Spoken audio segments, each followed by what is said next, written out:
Meki didn't quite grab the show after we alternate in reading this text. That's right. So you're back with David Meki, showing us out on freedomslips.com on the #1 listener-supported talk radio on the net. So push the donate button or subscribe to the archives for only $5 a month. And I think it's Patreon now, so get into it. If you're new to Shiny Side Out, welcome aboard. This is a tinfoil hat zone, so keep your arms within the vehicle. Turn off your personal reality inverters, and please, no flash photography. We're halfway through show number 400. Oh, goodness me. What is it? 448. And Meki's back with me. 40. Yes. 400. That's awesome. Right, 840, 400. Get yourself some great merchandise from the station's website. Maybe an EMP-proof thumb drive or seed packs. But just remember to follow the instructions carefully when making your selection, because you don't want to avoid disappointment, you need to understand your customs laws. We can't in Australia import seeds, viable seeds. So, yeah, I beg you to make sure that you know what you're talking about when you do it. Meki, now, what's the show topic that we've got today? Yeah, look, it's the addendum to the shows we have been sharing with you for pretty much most of this year. We've gone through a whole raft of in my book, evidence of previous high civilizations. We talked about the ruins, the stoneworks, the technologies that are completely inexplicable. Again, I've said this before, but one of the favorite ones I have is this cup, which changes color depending on the liquid you pour into it, right? And we know it's a special kind of glass. Absolutely. We now understand that this is actually some kind of nanotechnology, nanoparticles that chemically react to the liquid you pour into it, and then change the color of the glass itself. Obviously, clearly a poison detection mechanism is probably the most likely use for it, but not necessarily the only use. Could be many other things as well. But it's really amazing that all this technology has existed for such a long time, and we only have single instances of it surviving today. A mechanism of Antikythera. And again, I want to explain to everybody just how unlikely it is to have found it if mainstream science is correct. So mainstream science says, it's just a prototype that was built at some point. What? Just the one. With nanotechnology. No. Sorry, this is the mechanism of Antikythera. Oh, right, yeah. Just the one. Only the one was built. Clearly, it's an extremely useful item because you can astronavigate. You don't have to follow the coastline anymore. You can actually cross the oceans with this particular thing, right? It's a true little microcomputer, analog, but still, with gears and all kinds of things. And we didn't see anything like it for another 1,500 years. It would take 1,500 years before another one like it was made. And yet here we are. We found it.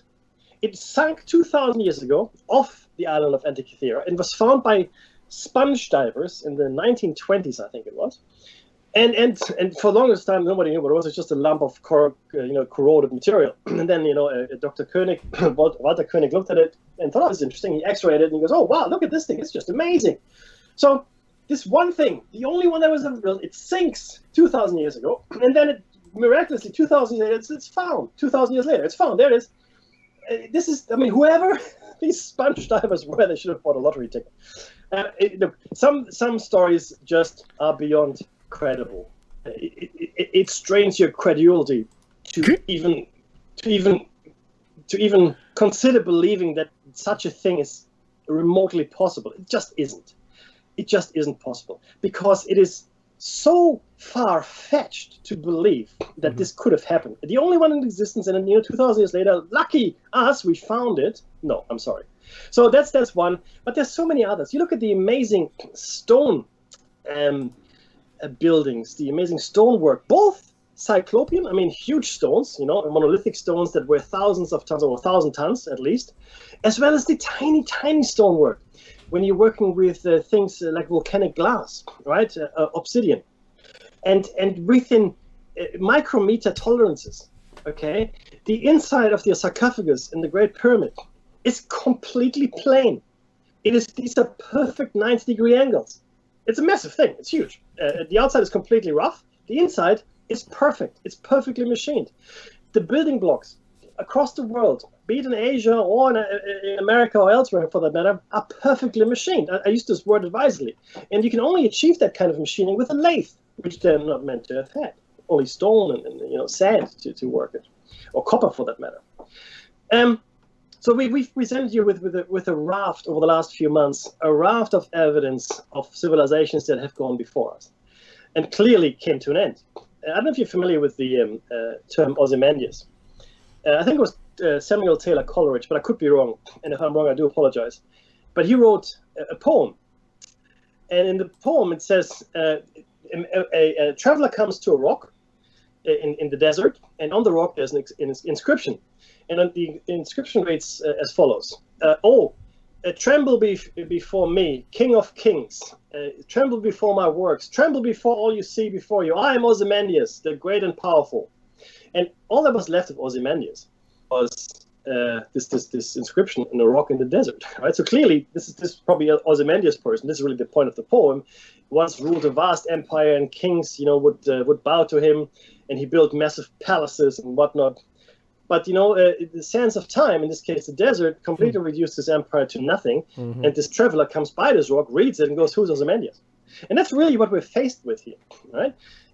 Even if you don't presuppose some kind of war or nuclear event or anything like that, a civilization that ends is simply consumed by nature.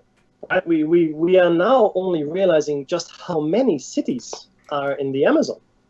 And only because we can do it from the air. We do, ground penetrating radar. We do aerial mapping. And it's massive, Dave. I mean, they're massive structures and cities, and we had no idea, but yet they're there, and we don't even know who built them. We have no idea. Don't know why. Don't know. And it's really quite astounding to realize this. But it's not just that. There are things that were done in the past that we can't equal today. Right? We couldn't lift a 1,500 ton weight, 1,500 tons. Well, so we could lift it, but we would have to build a special crane, and then we have to transport it. And the question then remains: is why would you do it? Why would you use a 1,500 ton or even a 1,800 ton stone to build anything? It doesn't make any sense. The Romans didn't. The Romans used cement. People don't know this. The entire Colosseum is built with cement. Mm-hmm. Okay, so if in the Jupiter Temple in Baalbek, the Romans are meant to have built, they wouldn't have, because they wouldn't have moved these massive stone blocks. They're going to be stupid. Why would I do that? It makes no sense. I use cement, thank you very much. Or I use stones that I can maneuver easily. You look at the stones in South America. And the reason I'm talking about stones so much, because that's the only thing that really survived. I mean, other things have survived, and I'll talk about it in a second. But for the most part, stone is the most durable material we have, right? Metal, unless it's stainless, will rust, right?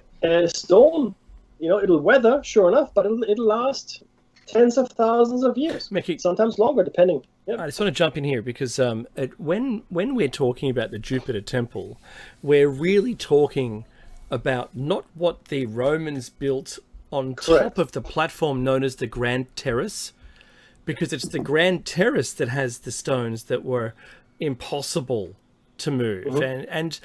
And outside of the scale, just to make the point, outside of the scale of our way of building, they certainly had that scale, whoever built it, and it wasn't the Romans. No, absolutely not. And anybody who would argue otherwise just doesn't understand history and doesn't understand the history of engineering. And today we would be hard pressed to do it. I mean, we would be hard pressed to build any of the ancient monuments. Pyramids, certainly the Baalbek platform, the terrace there, the Inca walls. Pumapunku? Yeah, we couldn't. Even Machu Picchu, Mickey. Machu Picchu, yeah, but I mean, why would you build it there, of all places, if you know where it is, right? Have you seen the what's it called, the Death Staircase or whatever it's called? Oh yeah, it's almost a straight vertical. I know. So how are you getting a 1,000-ton stone up that? Yeah, good luck with that. Exactly. And look, if you look at the way these Inca blocks are machined, right? Mm-hmm. In the wall in Cusco, etc., etc. Yeah. You look at it, you can't fit a piece of paper in between. What's that? And they're multi-angle. But with that largest pyramid, Mickey, in Peru. Oh yes, the Pyramid of the Sun, but there's a name for it. Even is it that as well has giant stones, and once again you can't get a cigarette paper between Yeah. And it's across the planet, Meki, this kind of masonry was found. Correct. With multiple sided stones. It's nuts. Right. Now, there's physical evidence, but of course the physical evidence is completely disregarded. And we talked about to you about also biological evidence. We talked about we talked about artifacts that are also found in strata that are completely ancient, like tens of hundreds of millions of years, like cups and gold chains, etc., etc. And they're usually dismissed, but there are a lot of them. And then we talked about bones, skeletons, etc., teeth that were found in strata that they shouldn't exist. When I'm talking about bones and teeth, etc., I'm talking about Homo sapiens bones, teeth, skulls, etc., right? which shouldn't exist in those strata, but yet there they are. And as we've shown to you over the last few weeks, is that it wasn't just the laymen, just the miners that found it, just the workmen. These are some serious scientists that that belong to several academies of sciences back in the 19th century, early 20th century. And they were dismissed. And the funny thing is these findings were dismissed because they didn't fit the paradigm. So they were prejudged. Okay, so a person finds something. Oh, does it fit my paradigm? No, it doesn't. Oh, well, it can't be true then. It has to be something else. It has to be an intrusive burial, right? Even though the eyewitness statements are that no, the sediments above the find were completely undisturbed, which rules out any intrusion, right? Intrusion. I mean, of course, you can bury people, 10 feet down, 20 feet down. You can even bury them 100 meters down if you want to. But then it shows that there's evidence that this actually happened, right? But in a lot of instances here, it didn't. And there were also tools found, etc., etc. And but so this is what we shared with you regarding the ancient civilization. And you ask, well, what does it matter, Maggie? Well, who cares if there were ancient civilizations? Well, they all ended. And I believe very strongly, and I've expressed this in the hypothesis, that they ended for a reason. I believe these civilizations were ended. They didn't end. They were ended. Okay, they were destroyed, if you will, to a point where they had to start from scratch. And again, the hypothesis points out exactly why. But just to give you a very quick rundown, we are required to be here. Human beings or sentient beings need to be here in order for this reality to exist. I won't get into the quantum component of this. We've spent a lot of time on it, but this was one of the epiphanies I had when we put this together. And make no mistake, this theory, well, yes, the origins were there well before the show. The show allowed me and Dave to go through the evidence, come up with more points, and so far, virtually all of the evidence has been in support of the hypothesis. Yes, the hypothesis is a fairly large-ranging thing, but there's very little that, in fact, I can't think of anything that speaks against the feasibility or veracity of the hypothesis. So we are here for this reality to exist because we understand that in quantum mechanics, we live on a probability wave. Every moment is a probability wave, and it collapses into the most likely outcome, or what we expect, in a way, really, what we expect. It collapses into what our minds expect, and that's the world around us, right? And the more people look at it, the more likely it is that this world will collapse into the required world line, as it does. You take that away, and anything could happen. And we just don't know. I mean, if there were no observer, and I mean this, right? If there's no observer, and I know a lot of people will hate me for this, and they always say this, Mickey, you're mistaking the observer for a sentient being. No, I'm not. I'm not. If you observe an experiment, it presupposes that a sentient being is observing the experiment. If you just have a measuring device, that's completely irrelevant. You have to actually look at the measured result, and it only changes then. The measured result has to be examined by a mind. Okay? That's the thing. And then all the scientists out there will go, oh, it's bullshit, Mickey. No, it's not. It is not. You cannot take out mind out of this equation. It's not possible. If you show me how, I'll be very impressed. Okay, but you can't. So this abstract observer is not an abstract observer at all. It's us, you, me, everybody here on the planet that can observe. And that's really the critical thing to understand. And that's why we're here. Why are we here, though? Right? Why does this reality have to exist? That's a good question. I don't have an answer for that yet. But there is a way to get out, and we'll talk about that at show 500. But what we are going to share with you today, and probably next week potentially, but definitely today, we want to look at three very separate cultures in the world that share a lot in common, though. the Hindu culture, the Maya culture, and the Sumerian culture.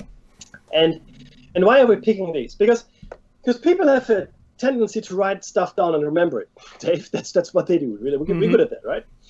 And so people disregard the physical evidence, and they call what we're going to share with you here, they're going to call it myth and legend and fantasy and made up, etc., etc.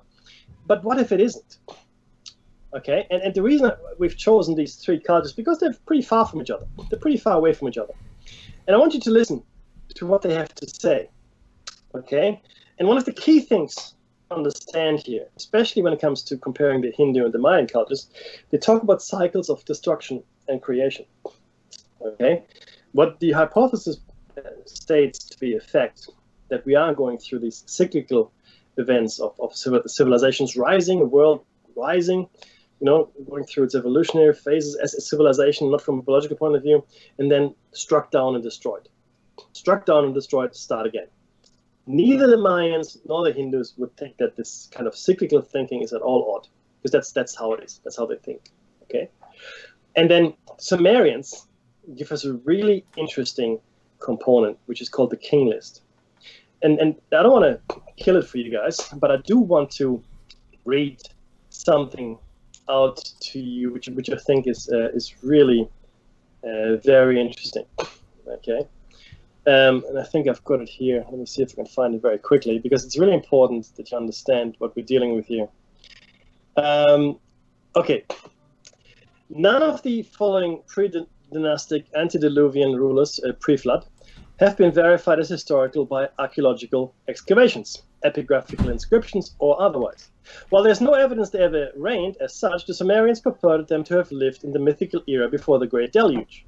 Some modern scholars believe the Sumerian deluge corresponds to localized river flooding at Shurpak, which I think is complete BS, and various other cities as far north as Kish, as revealed by a layer of riverine sediments, radiocarbon dated to about 2900 BC. The antediluvian rains were measured in Sumerian numerical units known as sars, units of 3,600, ners, units of 600, and soses, units of 60. Attempts have been made to map these numbers into more reasonable regional lengths.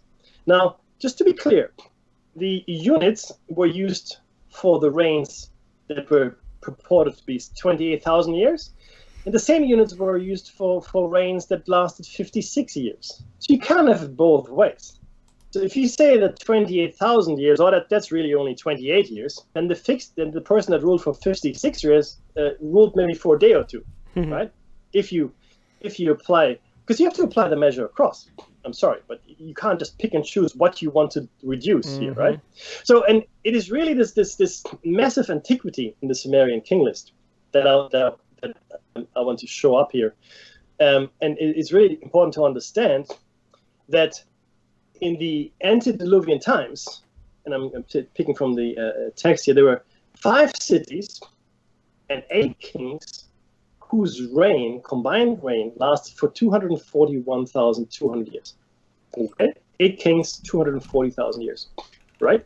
That's what we're dealing with here when it comes to the Sumerian king list, and I will go into the where it comes from as well, and what's left of it. And the Hindu religion believes that the universe is super old, and believes that human beings have been around for millions, maybe hundreds of millions of years. Okay, so a Hindu would, that seems reasonable, fine.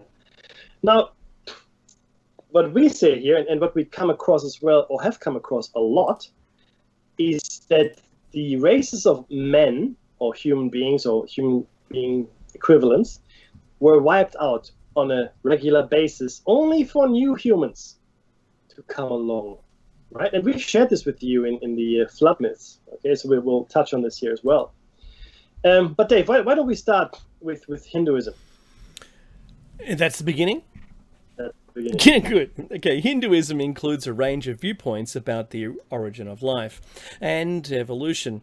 There is no single story of creation due to dynamic diversity of Hinduism, and these are derived from a variety of sources like the Vedas, and we've mentioned those texts, some from the Brahmanas, some from the Puranas, and some are philosophical, based on concepts, and other are narratives.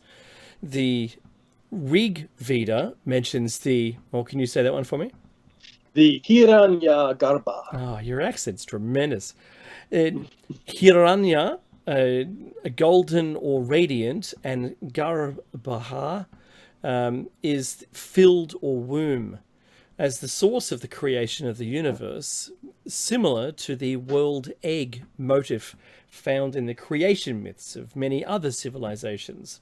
It also contains a myth of Proto-Indo-European origin, in which the creation arises out of the dismemberment, thank you, of a cosmic being, the Purusha. Similar to what's that movie make with aliens? Oh, the engineers. The engineers. Prometheus. Yeah, Prometheus. That's right. You know, but not only that. So sorry to jump in. But creation arises out of the dismemberment of a cosmic being, the Purusha, who was sacrificed by the gods. What happened in the Enuma Elish? They chose a god to dismember and use his DNA with the people DNA and created human beings. Mm-hmm. Same story. Sorry, go on. That's right.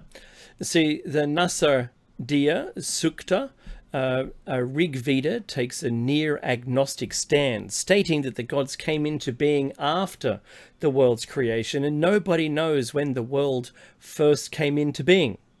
In the later Puranic texts, the creator god Brahma is described as performing the act of creation, or more specifically, or of propagating life within the universe. To me, that sounds like a progenitor race, Mackie. Mm-hmm. Some texts consider him equivalent to the, there you go again, waiting for you. The Hiranyagarbha. Oh, I almost got it.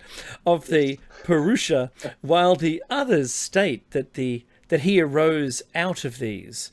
Brahma is part of the trinity of gods that also includes Vishnu and Shiva, who are responsible for preservation and destruction of the universe, respectively, whereas Shiva is the destruction, Vishnu is the preservation. Many Hindu texts mention the cycle of creation and destruction. The Shatapatha Brahmana states that the current human generation descends from Manu, the only man who survived the great deluge after being warned by the god. This legend is comparable to other flood legends, such as the story of Noah's Ark mentioned in the Bible and the Quran. Hindus find support for or foreshadowing of evolutionary ideas in scriptures. For example, the concept of Dashavatara can be seen as having some similarities to Charles Darwin's theory of evolution. The first incarnation of Vishnu in the form of a fish resembles the evolutionary origin of fish in the Silurian period. That's when jawed fish first, or jawbone fish first came out as well. So these armored fish, these primitive, well, more or less primitive. Before they were soft-celled. Yeah. Mm-hmm. So about 240 million years ago or so. So the point I left that in is because Hindus themselves are not critical of evolution at all. I mean, they go, yeah, that happened, and it's part of where we are. But it is not the explanation. Because the thing is this, and I'm not a creationist here, right? But you can't have it both ways. And I've said this before when it comes to evolution.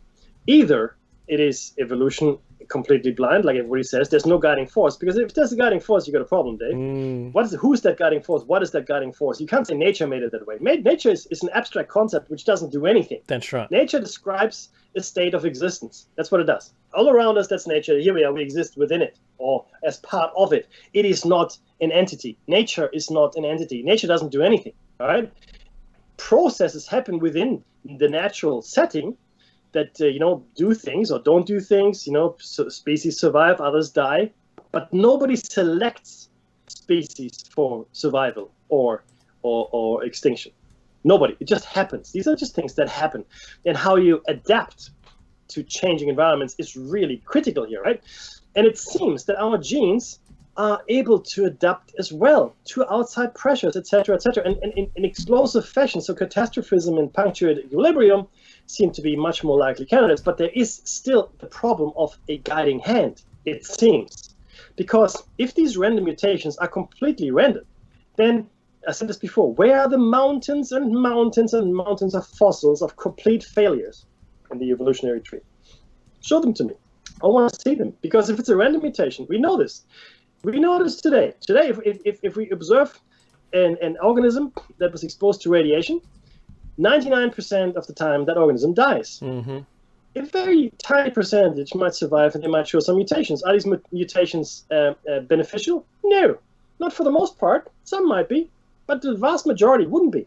So where is that vast mountain of fossils that show me the failed mutations in the history, in the evolutionary record, in the fossil record? I want to see it. Show it to me. Forget missing links. I don't care about missing links. They might be there, but not be there. Who cares? I want to see the mountains of evolutionary failures.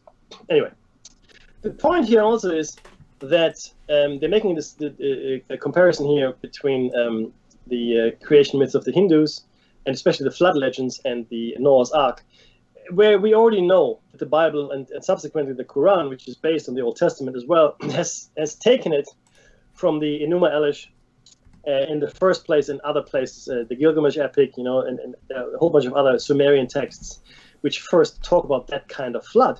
Not only that, though, other cultures in the world talk about these floods. The Bible is a Johnny-come-lately. Okay, the Johnny is a completely. The Bible is a Johnny. The bus has left the station, and we want to say something as well. Are we reading the advertising on the back of the bus? Yeah, we can see it. Let's do something about this flooding thing. We got that too.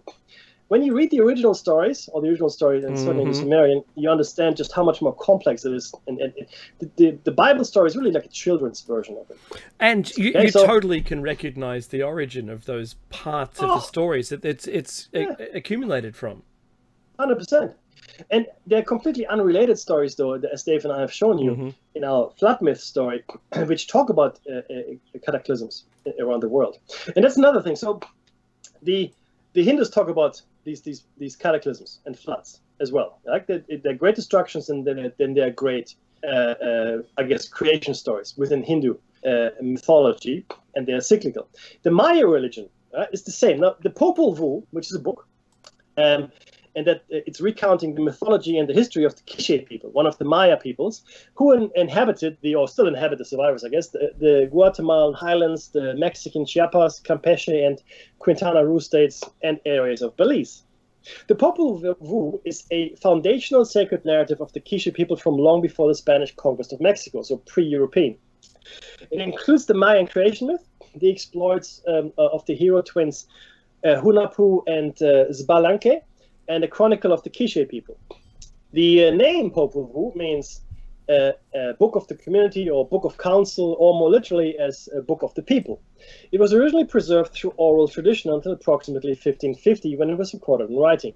The documentation of the Popol Vuh is credited to 18th century Spanish Dominican friar Francisco Jimenez, who prepared the manuscript with the transcription in Quiche and parallel columns with translations into Spanish. Now, the irony of this is really, and this is Charles Berlitz's research that I'm quoting here.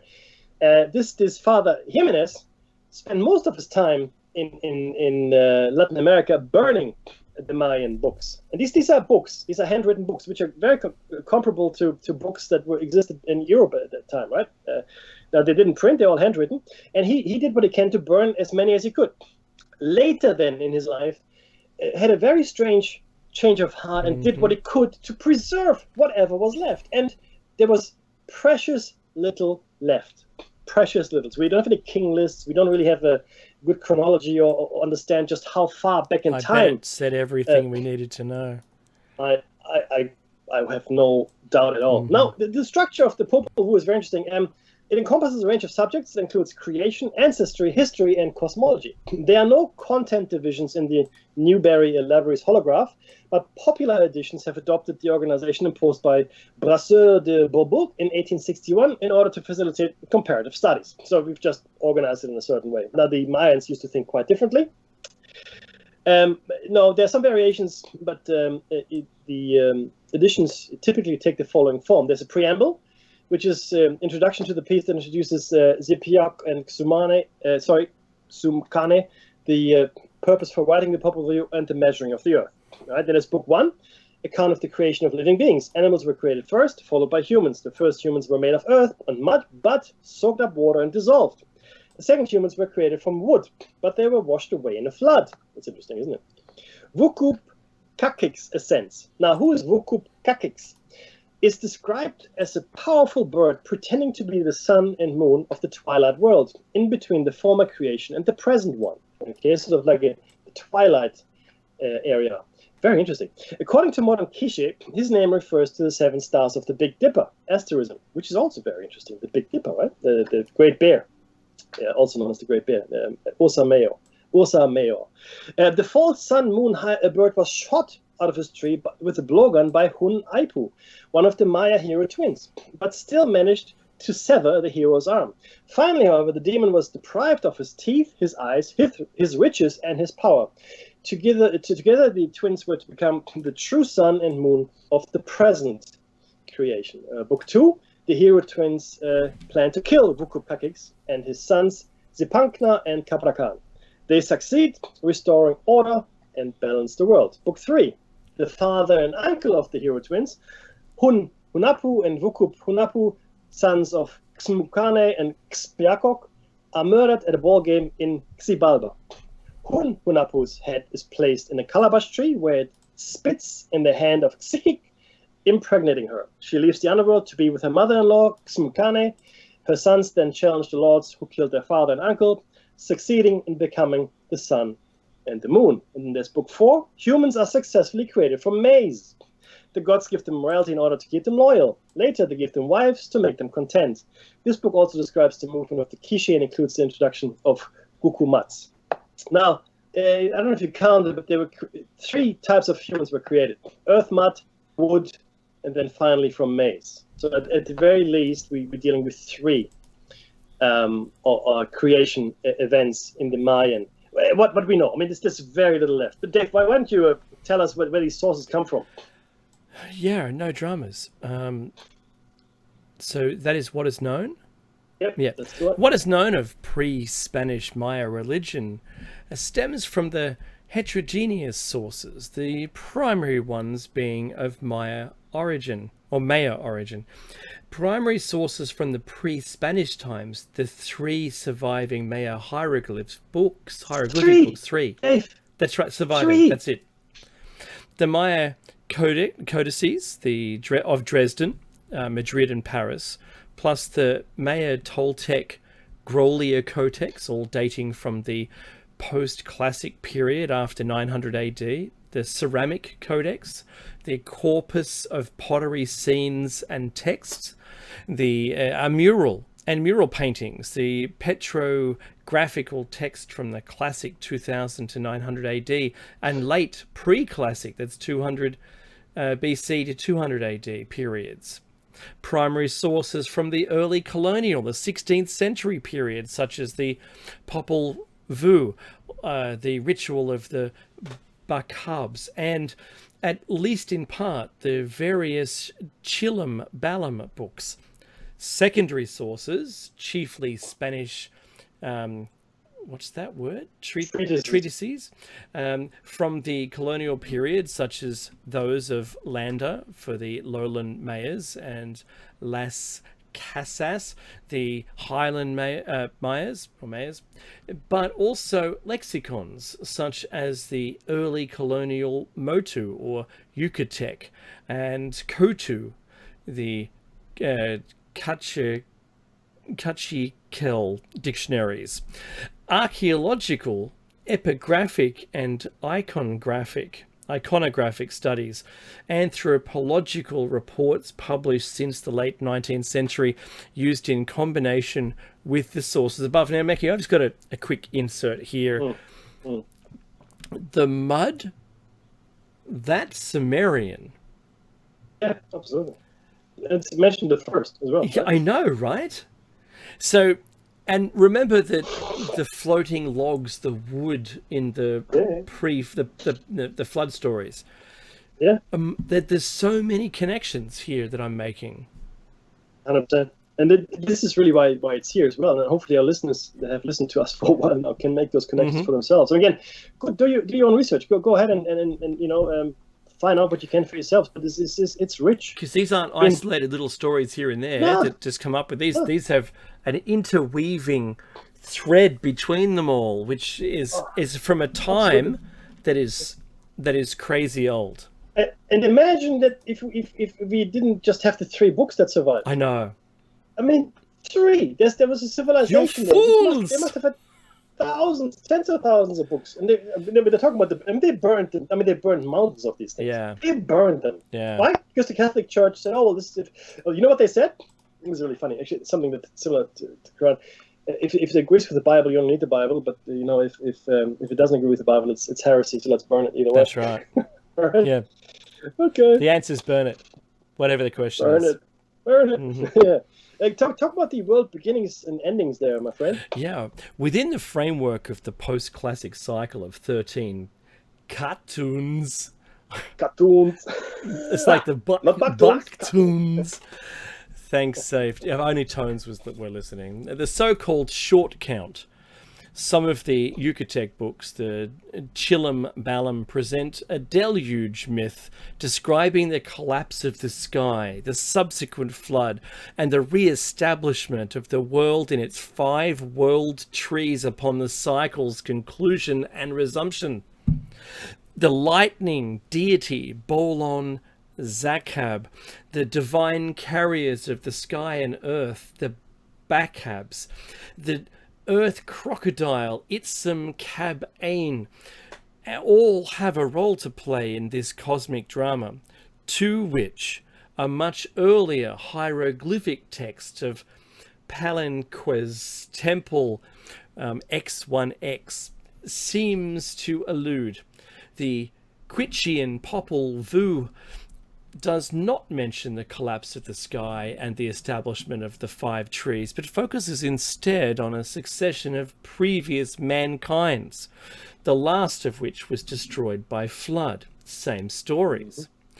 For the classic Mayans, or the Mayas, the base date of the long count, 4 Aho 8 Kumchu, or Kumku, following upon the completion of 13 previous Baktun eras, is thought to have been the focus of specific acts of creation.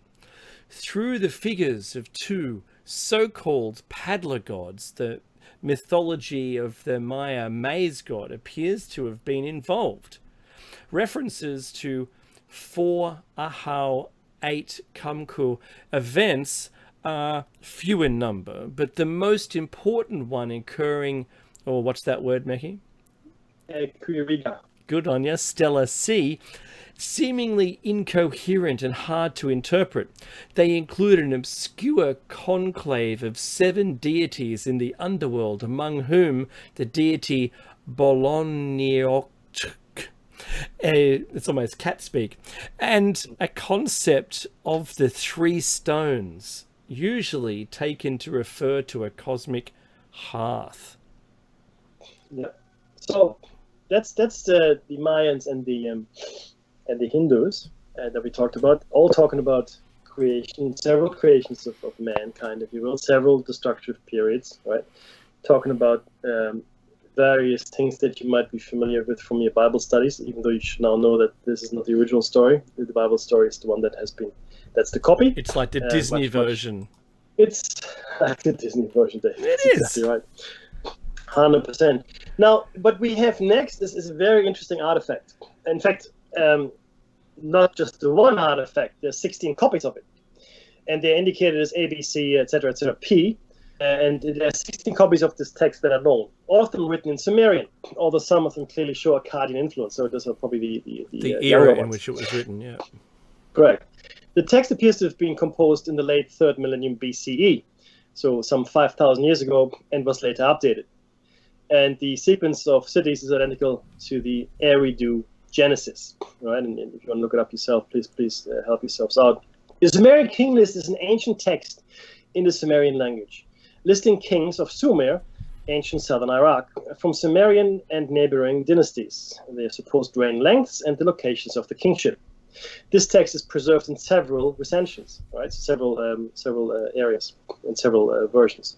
The list of kings is sequential, although modern research indicates many were contemporaries, reflecting the belief that kingship was handed down by the gods and could be transferred from one city to another, asserting that to a hegemony in the region.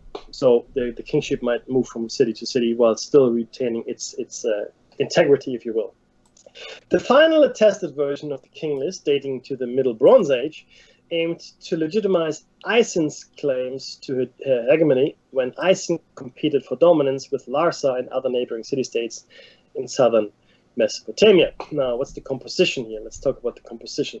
The list blends prehistorical, presumably, this is important, mythical pre-dynastic rulers enjoying implausibly lengthy reigns with later, more plausibly historical dynasties. Now, this is looked at from the prism of the 19th and 20th century science.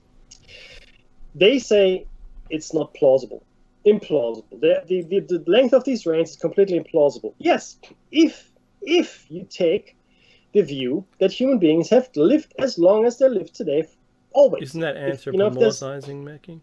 It completely is. It's worse than that. Yeah. It's putting your blinkers onto the possibility that these texts might actually be factual. Okay? Now let's assume for a second they're factual, and we'll get to the length of these reigns in a second. That's phenomenal, but not really. And I know we say this a lot, but I really want you to think about this for a second. There's no reason we need to die. We've discussed this with you at length in many show cycles, but there was a specific show cycle when we talked about immortality and extreme longevity. Okay? The key reason we die is because we have a kill switch. Now, if you get hit in the head by a rock, or if you fall off a building, or you drown, or whatever it might be, then you will die. Yes, that's what's going to happen to you. But the key killer here, aging, right, the onset of disease and degenerative conditions, etc., is something we don't have to suffer through. There's a kill switch. We've spoken about this at length. Telomeres and telomerase. Telomeres are the checksum ends of your DNA, and telomerase is the enzyme that protects them. Right? If you have a telomerase in your system working rough, there are no copying mistakes in DNA. You don't age. That's right. That's the only reason we age. That's the only reason we age. Look, the other, there's radiation and chemical you put in your body, alcohols, tobacco, etc. That can lead to aging as well, like cell degradation. Okay, if you avoid all those things, right? Any substance that you put in your body that could lead to cell degradation, if you avoid it, then chances are that you will live very, very long indeed. But not only will you live very, very long indeed, you will not age. And this is really the holy grail there. But who wants to live forever if you're like 1,000 years old, but you also look 1,000 years old? Right? That's no good. So this, and there are many books written about this now, but we've been talking about this for 10 years, and these books are not quite that old, but read them. Telomeres and Telomerase. There's a book called The Telomere Effect. It's really good. A few others, The Secret of Telomeres and Secrets of Telomerase, etc. And my medical friends will tell me, telomerase, you're not so going to get cancer. Well, no. The longer you live, there's some chance. There would be a little bit more chance, but it's not conclusive, Mackie. Let's be very clear, though. Let's be very clear. How do you get cancer? You get cancer very basically. Usually it's because of cell degradation. Your cells degrade, they can't copy as well anymore, and these crazy mutating cells, which are cancers, start popping up, right? And telomerase is switched off, by the way. There's no telomerase in your body anymore, nothing to talk about. So these cancers, as they pop up, you know what they do? They turn it on. Telomerase back on. That's right, just for themselves. Just for themselves. You know what that means? That means that cancers are fundamentally immortal. That's and right. They are perfect copies of each other. Yep. Okay, so let's be very clear what happens here. The biology of it. Okay, it's very important to understand it. So telomerase. If telomerase were around, right, it would protect your cells. Mm-hmm. It would protect them from failures and copying. Your cells would not degrade, and therefore there would be no foothold necessarily for cancers to come along. Okay, if you're exposed to radiation, or you only eat, you drink alcohol and you only eat fatty foods or whatever, sure, cell degradation will set in. You got my ticket. That's your fault, though. But it's your fault, okay? It's not your body. So your body could protect you against a lot of that. right? And cancers can still start because you are deciding to treat your body like an amusement parlor. But remember, right? It's up to you. A healthy life doesn't mean you're avoid of cancer. Correct. Right? No. But that's right. It doesn't. But if your telomerase were active, yeah, spontaneous you've got error correction. Cancers, that's right. Yeah, cancers due to cell degradation would no longer exist unless you degrade your cells yourselves, right? Or you're exposed to radiation or whatever. But like I said, that's my point here, right? So how long could we live? How long? 100 years? 1,000? 10,000? 100,000? It turns out there really is no limit. There really isn't an upper limit. Some people believe that the limit is your brain or your neurons and how much information they can hold and how they interact with each other over time, etc., etc. But the truth is, people forget things. We don't remember anything from before you're one. I dare anyone to tell me any story before they're 1 year old. And maybe similarly, if you live 100,000 years, you don't remember anything before the first 1,000 years. I don't know, right? The point I'm trying to make here is that these long lifespans, while fantastical, are not implausible, and they're not impossible. Are they improbable today? Absolutely improbable. We got a huge issue with having the telomerase turn on. Right? And I want to be clear here, it's not the only reason we age, but that's the key reason we age. Okay, it's the kill switch. I like to call it the kill switch.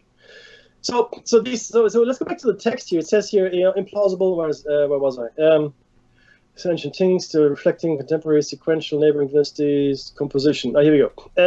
Although the primal kings are historically unattested, that does not preclude their possible correspondence with historical rulers who were later mythicized. Some Assyriologists, believe it or not, that's the thing, view the pre-dynastic kings as a later fictional addition. Of course, you can't explain it. It's a fiction. People made it up. Doesn't make sense. Only one ruler listed is known to be female, Kukbao, the female tavern keeper, who alone accounts for the third dynasty of Kish. The earliest rulers, whose historicity has been archaeologically verified, is Enmebaragesi of Kish, about 2,600 before the Common Era, so about 4,500 years ago. Reference to him and his successor Aga of Kish in the Epic of Gilgamesh has led to speculation that Gilgamesh himself may have been a historical king of Uruk. 3 dynasties are absent from the list. The Lhasa dynasty, which vied for power with the Isin dynasty during the Isin-Lhasa period, and the 2 dynasties of Lagash, which respectively preceded and ensued the Akkadian Empire, when Lagash exercised considerable influence in the region. Lagash in particular is known directly from archaeological artifacts dating from about 2,500 before the Common Era. The list is important to the chronology of the 3rd millennium BC. However, the fact that many of the dynasties listed reigned simultaneously from varying localities makes it difficult to reproduce a strict linear chronology. Now, what are the sources here? I'll tell you the sources, and then Dave will go into some of the, because I know you love that stuff. I want you to share these ruling dates here with our esteemed listenership. But the sources are the following. There's the Weld Blundell Prism, which was inscribed with the Sumerian king list. There's the Apkulu list. There's the Babyloniaca of Berossus. There's the Dynastic Chronicle, including copies.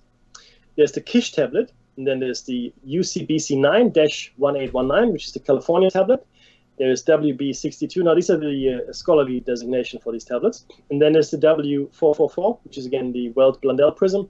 And then there's the Nippur Fragment, which is designated as NI 3195. Okay, the list. Early dates are approximate and are based on available archaeological data. For most of the pre-Akkadian rulers listed, the king list is itself the lone source of information.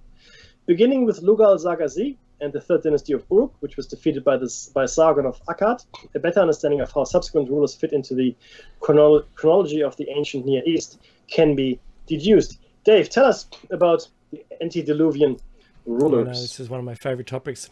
None of the following pre-dynastic antediluvian rulers have been verified as historical by archaeological excavations, epigraphical inscriptions, or otherwise. While there is no evidence they ever reigned as such, The Sumerians purported them to have lived in the mythical era before the Great Deluge, pre-flood. Some modern scholars believe the Sumerian deluge story corresponds to localized river flooding at Shirapak, the modern Tel Farah in Iraq, and various other cities as far north as Kish, and revealed by a layer of riverine sediments, radiocarbon dated to about 2900 BC, which interrupt the continuity of the settlement. Polychrome pottery from the Jemdet Nazar period, that's 3000 to 2900 BC, was discovered immediately below the Sharapak flood stratum. The antediluvian rains were measured, rains as in people being in place, were measured in Sumerian numerical units known as sars, units of 3,600, ners, units of 600, and soses, units of 60. Attempts have been made to map these numbers to more reasonable regnal lengths. The surviving clay tablet was dated by the scribe who wrote it in the reign of King Utuk Hegel of Erech, or Uruk, which places it around 2125 BC. And there's a quote here, and it says... That's what's on it. Just read the whole thing. That's it. That's important stuff. Yeah, that's right. After kingship had descended from heaven, Eridu became the seat of kingship. In Eridu, Alulim reigned 28,800 years as king. Alalgar reigned 3,600 years. 36,000 years. Two kings reigned 64,800 years. Eridu was abandoned, and its kingship was carried off to Bad Tibera. Tibera. Total, 5 cities, 8 kings reigned 241,200 years. The flood then swept over. After the flood had swept over and kingship had descended from heaven again, Kish became the seat of kingship. In Kish, total 23 kings reigned 24,510 years, 3 months, 3.5 days. That's pretty specific. Okay? That's some pretty good accuracy. I would have been happy with years, not months and days. Hey, no. Kish was defeated. Its kingship was carried off to Eanna. In Eanna, Messigasher, the son of the sun god, Utu, reigned as En, priest, and Lugal, the king, 324 years. Meskiagasha entered the sea, ascended the mountains, and Merkur, the son of that person, the king of Erech, who had built Erech, that's interesting, reigned 420 years as king. Lagalbanda, the shepherd, reigned 1,200 years. Dumuzi, the fisherman, whose city was Kua, reigned 100 years. Gilgamesh, whose father was Nomad, reigned 126 years. Ungul, the son of Gilgamesh, reigned 30 years. Labasha reigned 9. Enandanara, that'll have to do, reigned 8 years. Meshid reigned 36. Melanama reigned 6 years. I'm butchering these names, by the way. Legad Kiddle reigned 36 years. Total, 12 kings reigned 2,130 years. Erech was defeated. its kingship was carried off to. Yeah. So just the point here is, of course, that after the flood, people lived a hell of a lot less. A hell of a lot less. So the longest reign there is the shepherd, I think, for 1,200 years that he reigned, right? But so it's 324 years, 420 years, 1,200 years, but then it is a massive decline, maybe in the genetic material that people have, like 3 or 4 generations into it, right? Maybe that's when the DNA modifications took really hold. Dumuzi only reigned 100 years. Gilgamesh, 126 years. Now that's the reign. That's not how long they lived, but that's how long they reigned. We can assume that they died at the end of the reign, most likely. Labasha, only 9 years, right? Yeah. Meshedi, 36 years, and so on and so forth. Malamana reigned 6. Yeah. So, whereas before these... Yeah, yeah, you're right. But before, these were extraordinary lengths of time. But yeah, the wording, after kingship had descended from heaven, right? Again. And then eventually, Aruda was abandoned and its kingship was carried off to Bad Tibira. It's like it just went somewhere else. And this is I read this, I hear the words because of the other stories I know, that it's just like they came down from heaven, they came here and then went somewhere else when it was done. Stay tuned! Don't go anywhere! I know, stay tuned for Jebez's awesome show. We'll see you next week, everyone. Take care. This is Dave Mackey from Inside Out. Signing out.